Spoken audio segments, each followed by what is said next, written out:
জমিতে জল দিতে গিয়ে বিদ্যুৎপৃষ্ট হয়ে প্রাক্তন বিএসএফ কর্মীর মৃত্যু। জমিতে জল দিতে গিয়ে বিদ্যুৎপৃষ্ট হয়ে মৃত্যু হলো এক প্রাক্তন বিএসএফ কর্মীর।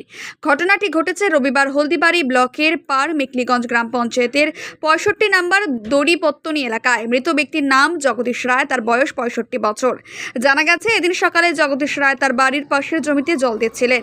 ভেজা হাতে সুইচ বোর্ডে হাত দেওয়া মাত্রই তিনি বিদ্যুৎপৃষ্ট হন এবং ছিটকে জমিতে পড়ে যান।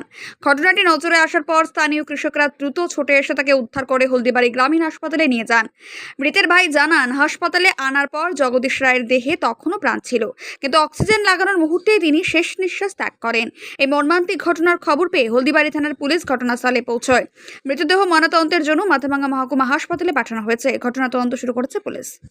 আপনি কি বাইক বা স্কুটার কেনার কথা ভাবছেন? তাহলে এখনই চলে আসুন দিনহাটা ইয়ামাহা অটো সেন্টারে এবং নিজ হাতে পছন্দ করে নিয়ে যান আপনার স্বপ্নের বাইক বা স্কুটার। আমাদের এখানে রয়েছে বিভিন্ন মডেলের বাইক ও স্কুটারের বিশাল সমাহার। রয়েছে স্বল্প ডাউন পেমেন্ট, ন্যূনতম ডকুমেন্টস ও সহজ ইএমআই এর সুবিধা। এছাড়াও রয়েছে যে কোনো কোম্পানির পুরনো গাড়ি এক্সচেঞ্জের সুবিধা।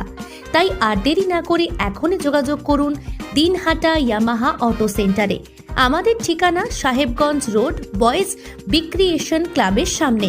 যোগাযোগের নম্বর 8158042471 এবং 7602877619।